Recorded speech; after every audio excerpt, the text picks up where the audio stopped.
Hey, MCE crew, welcome to the second in our How to Buy Gold series. Today, we're going to talk about the actual gold miners. Okay, those people out there exploring and digging it up out of the ground. A lot of these companies are publicly traded. So that means after you've done your due diligence, enlisted your experts to talk about your specific situation, you have an opportunity, possibly, to invest in these companies' stocks.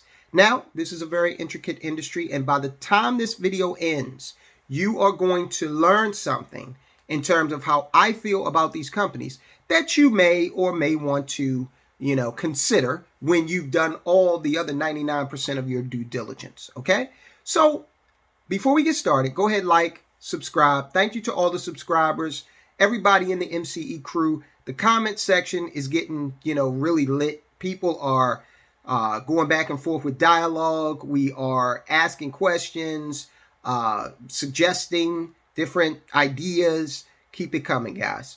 All right, so the miners. Now, when we talk about gold mining, you can kind of look at this industry as mining in particular, because a lot of the characteristics that we're going to talk about with regard to gold mining are characteristics shared by miners in other metals and other resources. Okay, so the industry is set up with two different groups of players: the majors and the juniors. Okay, the juniors are those riskier ventures. They're just coming into the market. They've got some exploratory stuff that they're doing, and they're pretty sure that there's gold under there based on their geological study, okay?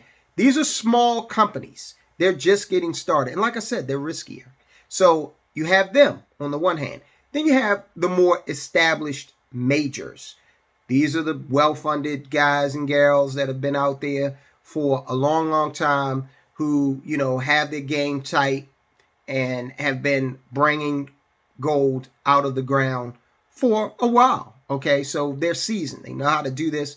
They know how to deal with some of the risks that are involved in this industry. They've got experience doing that. And we're going to go over those risks in a minute, here.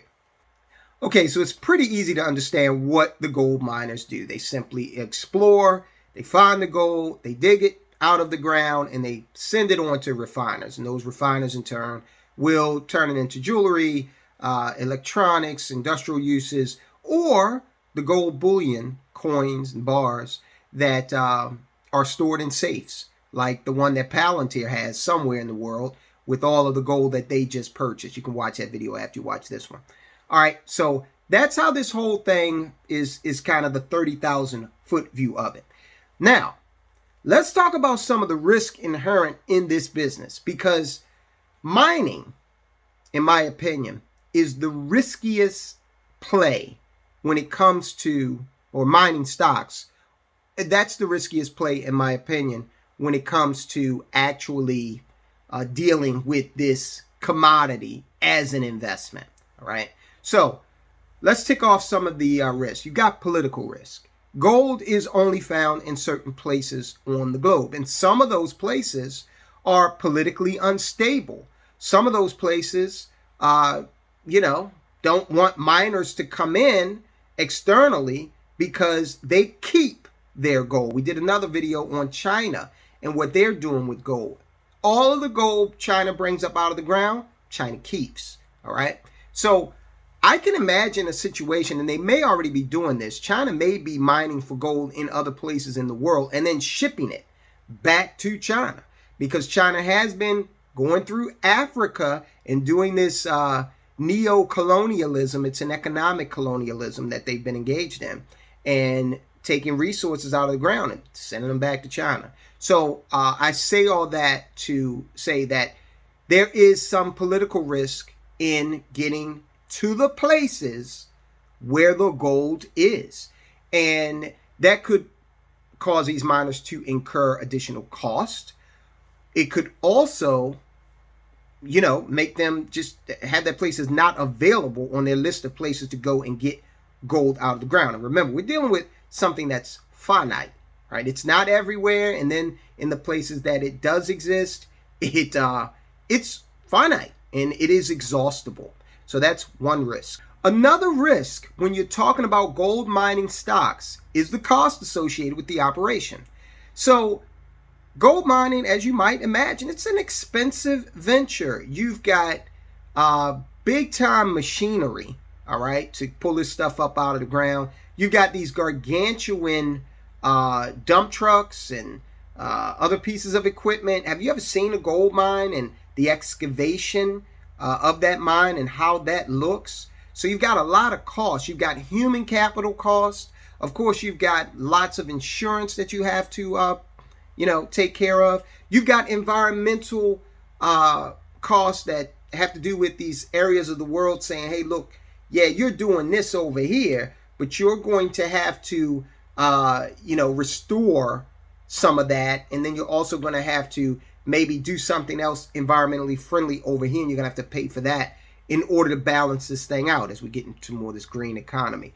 So you've got that. Now, that cost risk leads directly to management. That's another risk. If you hold gold, okay, in physical form, in a safety deposit box, there's no management there, okay? It's just subject to the market fluctuations, and that's it. Well, a gold mining company has to be well managed, and if it is not, then it will rather reflect in that stock's performance. So you are exposing yourself to risk over and above what you would have if you bought physical gold or if you bought like a gold ETF, which we talked about in the paper gold video. Another risk that you have, it's an expense, is reserve replacement cost. When you take gold out of the ground, it's gone. That hunk of gold you just got, now it's gone. It doesn't exist there anymore. So when this mine is exhausted, you've got to go and then find more gold somewhere in the world. And then again, you are exposed to all those risks again that we just talked about previously. One way these companies are valued is based on the market value of the reserves they have on hand. And you typically find that a premium is going to be paid to those companies that have an actual history of, getting their hands on that gold and bringing it up. So these would be the majors, not the juniors. At the end of the day, you're probably thinking, well, what should I go for, the juniors or should I look at the majors? Well, again, the juniors, they do have that possibility of being very successful, hitting that vein and taking off like a rocket because, of course, their stocks are going to be down here. And then, they find something, they manage it well, their stocks typically may appreciate. Of course, the majors are going to have a little different thing going on because they're already established and their growth pattern will be different. So the juniors are definitely where that risk capital goes. That's kind of like gambling, okay, to an extent, because you don't know whether or not they're going to find something, whether or not they're going to be successful pulling it out of the ground. Suppose a junior does find something, okay? It's the one lucky strike. It's there. They know it. And then a civil war occurs in the part of the world where they're getting the gold out of. And they've got to get the hell out of there, okay? So much for that. So if that happened to a major, there would be a lot more cushion for them because they've got other operations going on in other places on the planet, right? So that's a 30,000 foot view. And look, I told you I was going to tell you something at the end of this.